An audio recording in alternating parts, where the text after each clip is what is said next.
अस्सलामु अलैकुम वरहमतुल्लाहि वबरकातुहू। मुहतरम नाज़रीन, इस्तक़बाल है आपका हमारे चैनल अल हिंद इस्लामिक ट्यूब पर।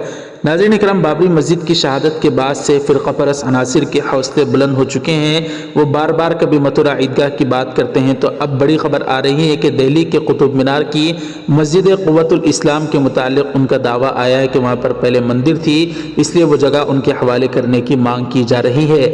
ऐसे में बेंगलुरु से खबर खुलकर आई कि एक मुसलमान शख्स ने अपनी करोड़ों रुपए की ज़मीन मंदिर बनाने के लिए हिंदू पक्ष के हवाले कर दिए। जी हाँ नाज़रीन, क्या है खबरें पूरी तफसील से बताएंगे। बराए करम वीडियो को ज़रूर लाइक कर दें और देखने के बाद इसको शेयर भी ज़रूर करें। पहले किसान नोट पर था, अफसोस आज रोड पर है। ये है अच्छे दिन। जी हाँ नाज़रीन, नरेंद्र मोदी ने जिस तरह से किसानों के लिए जो बिल पास किए हैं, इसके खिलाफ ज़बरदस्त तरीके से रास्तों पर निकल कर किसान आंदोलन कर रहे हैं, जबकि नरेंद्र मोदी के आने से पहले किसानों को इस तरह से 5 रुपए की जो नोट वायरल की जा रही, जिसमें देख सकते हैं किसान नोट पर थे लेकिन अब रोड पर आ गए हैं नरेंद्र मोदी की वजह से। नाज़रीन, इस शख्स को आप जो देख रहे हैं तस्वीर में, इसका नाम है तेजस्वी सूर्या। यह है बीजेपी का मौजूदा एमपी। लेकिन नाज़रीन, इसका एक वीडियो बहुत ज़्यादा वायरल हो रहा है। हाल ही में इसने तेलंगाना में आकर हैदराबाद में मुसलमानों के खिलाफ ज़बरदस्त मुखालिफत में बयानात दिए थे, लेकिन इस वीडियो में कहता हुआ नज़र आ रहा है कि नहीं डरेंगे नहीं डरेंगे। लेकिन थोड़ी देर के बाद एक पटाखा वहीं बाजू में इसके फटता है, तो उस छोटे से पटाखे से ये शख्स डर जाता है। जी हाँ नाज़रीन, आप हज़रात भी इस वीडियो में इसको मुलाहिज़ा फरमाएं। नाज़रीन, अब बात करते हैं दिल्ली की मस्जिद क़ुव्वतुल इस्लाम जो कुतुब मीनार में वाक़ई है। दिल्ली की साकित कोर्ट में एक अर्जी दाखिल की गई है, जिसमें कुतुब मीनार के अहाते में वाक़ई मस्जिद क़ुव्वतुल इस्लाम पर दावा ठोका गया है। अर्जी में बात कही गई कि इस मस्जिद को 27 हिंदू और जैन मंदिरों को मुनहदिम करने के बाद तामीर किया गया और इसको साबित करने के लिए उनके पास पूरे सबूत मौजूद हैं। लिहाजा इस मस्जिद के लिए तोड़े गए मंदिरों को दोबारा तामीर किया जाए और वहाँ 27 देवी देवताओं की पूजा करने का हक दिया जाए। वकील हरिशंकर जैन की तरफ से दाखिल इस अर्जी पर दिल्ली की साकित अदालत ने मंगल के रोज तकरीबन 1 घंटे तक समाअत की। सिविल जज ने कहा कि अर्जी काफ़ी तवील है और इसमें दिए गए हक़ाइक़ पर मुताला करना ज़रूरी है। अदालत ने इस मामले की आइंदा समाअत 24 दिसंबर को तय कर दी। अदालत में अपनी अर्जी को पेश करते हुए अर्जी गुजार ने बताया कि मोहम्मद गौरी के गुलाम कुतुबुद्दीन ने दिल्ली में कदम रखते ही इन 27 मंदिरों को तोड़ने का हुक्म दिया। जल्दबाजी में मंदिरों को तोड़कर बचे सामान से मस्जिद बना दी गई, फिर इस मस्जिद को क़ुव्वतुल इस्लाम नाम दे दिया गया। इसकी तामीर का मकसद इबादत से ज़्यादा मकामी हिंदू और जैन तबके के लोगों के जज्बात को मजरूह करना और इस्लाम की ताकत का मुजाहरा करना था। तो इस तरह की अर्जी दाखिल की गई है मस्जिद क़ुव्वतुल इस्लाम के मुतालिक। वहीं पर नाज़रीन इकराम, बेंगलुरु से इस तरह की खबर आई कि एक मुसलमान शख्स ने अपने करोड़ों रुपये की ज़मीन मंदिर बनाने के लिए हिंदू पक्ष के हवाले कर दी है। जी हाँ नाज़रीन इकराम, बेंगलुरु के एक मुस्लिम शख्स ने बड़े हनुमान मंदिर की तामीर के लिए अपनी मर्जी से ज़मीन अतिया कर दी है। हैरान करने वाली बात तो यह कि ज़मीन की कीमत करोड़ों रुपये में है। दरअसल इस शख्स ने देखा था कि छोटे हनुमान मंदिर में लोगों को पूजा करने में परेशानी होती है, तो वहाँ पूजा करने के लिए भक्तों की भीड़ लगी रहती थी, इसलिए इन्होंने ये कदम उठाया। मंदिर के लिए अतिया करने वाले मुस्लिम शख्स का नाम HMG बादशाह है। 65 साल के बादशाह कारगुर का कारोबार करते हैं, बेंगलुरु के काडोगिरी इलाके में रहते हैं। उनके पास बेंगलुरु ही में माइलापुर इलाके में तकरीबन 3 एकड़ बड़ी ज़मीन है, जो इन्होंने मंदिर बनाने के लिए हिंदू पक्ष के हवाले कर दी है। तो नाज़रीन इकराम, इस खबर को आप हज़रात किस तरह से देखते हैं? एक तरफ जहाँ फ़िरक़ा परस्त अनासिर मुसलमानों की मस्जिदें हासिल करने की पूरी नापाक कोशिशें कर रही हैं, तो वहीं पर इस तरह से एक मुसलमान का अपने करोड़ों रुपए की ज़मीन मंदिर के लिए बनाने के लिए दे देना आप हज़रात को कैसा लगा, ज़रूर कमेंट करके बताएं। बहुत सारे दोस्त पूछ रहे हैं कि भाई किसानों के मुतालिक जो आंदोलन चल रहा है, मोदी गवर्नमेंट के खिलाफ किसान जो आंदोलन कर रहे हैं, ये किस वजह से कर रहे हैं और मोदी ने जो बिल लाए हैं इसका क्या खुलासा। तो नाज़रीन इकराम, आपको एक वीडियो हम दिखाते हैं जो योगेंद्र यादव का है, जो आपको पूरी तफसील से बड़े आसान अल्फाज में समझ आ जाएगा कि किसान आंदोलन क्यों कर रहे हैं। बराए करम इस वीडियो को आप हज़रात मुलाहिज़ा फरमाएं। कुर्सी की चाबी काम कर रही है, तो जिस कानून को किसी ने मांगा नहीं, उन 3 कानूनों को बीजेपी लेके आई। क्या कानून है? लंबे लंबे नाम है कानूनों के, मैं आपको बड़ा सिंपल देसी भाषा में समझा देता हूं। पहला कानून है जिसका नाम होना चाहिए जमाखोरी खोलो कानून। पहले सरकार की तरफ से लिमिट थी कि खास तौर पे खाने पीने की जो चीजें हैं उसका स्टॉक बहुत ज्यादा व्यापारी इकट्ठा नहीं कर सकता। अब सरकार कहती है वो लिमिट हटा दी, जितना मर्जी स्टॉक बनाओ। वो क्यों? आप पंजाब में कभी जाके देखना, अडानी बड़े बड़े बना रहा है जिसको साइलो बोलते हैं। वो हमारे जैसे गोदाम नहीं है, हमारे बड़े बड़े गोदाम के 100 गुना बड़ा गोदाम है वो।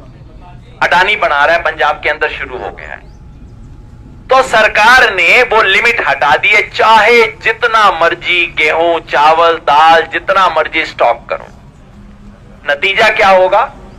नतीजा ये होगा कि जब किसान अपनी फसल बाजार में लेके आएगा, उससे 10 दिन पहले वो स्टॉक अपना मार्केट में रिलीज कर देंगे और किसान की फसल का दाम डाउन। जब आपके कोठे में दाम गेहूं खत्म हो जाएगा, कणक अपनी सारी आप फेंक के आ जाओगे, उसके बाद अचानक कणकों का दाम अप। जब किसान ने बेचना होगा तो दाम डाउन, जब कंज्यूमर ने खरीदना होगा तब दाम अप। यही खेल है। पहले कानून का यह नतीजा होगा। दूसरा कानून है कॉन्ट्रैक्ट फार्मिंग का, ठेके की खेती। ठेका अपने वाला नहीं, जो किसानों का आपस में ठेके की खेती होती है उससे सरकार को कोई मतलब नहीं है। ये कंपनी और किसान में ठेके की खेती होगी। अपने यहां पे नहीं हुई है, पंजाब में आप फोन करके पता कर लेना। पंजाब में पेप्सी कंपनी आई थी। पेप्सी कंपनी ने आलू के किसान के साथ सौदा किया।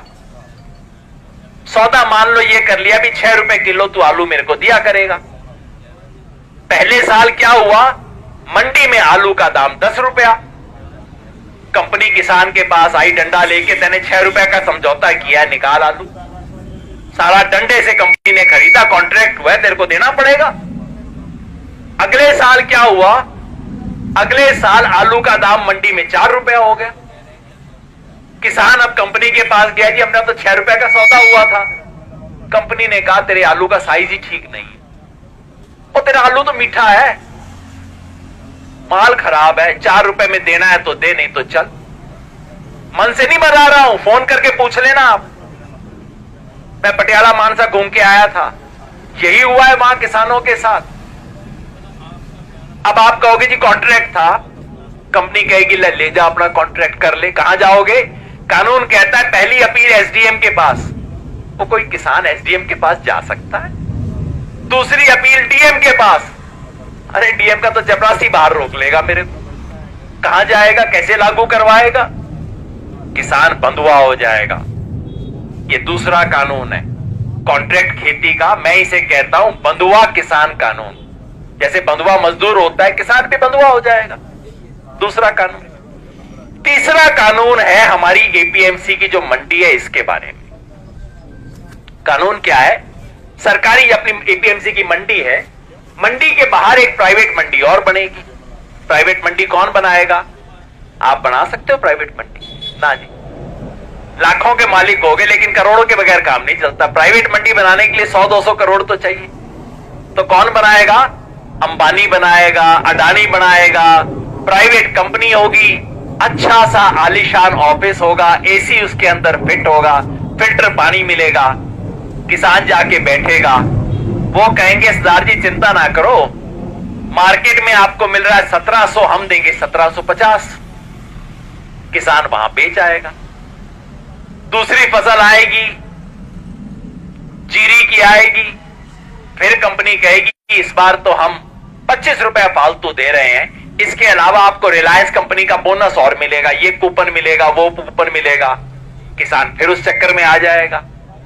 1 सीजन, 2 सीजन, 3 सीजन, चौथी फसल आते आते आपकी मंडी खत्म हो जाएगी। सरकारी मंडी में कोई बचेगा नहीं, सारे आड़ती छोड़ छोड़ के बाहर आ जाएंगे। क्यों बढ़ेगा भाई? कोई पागल होगा जो अंदर बैठेगा?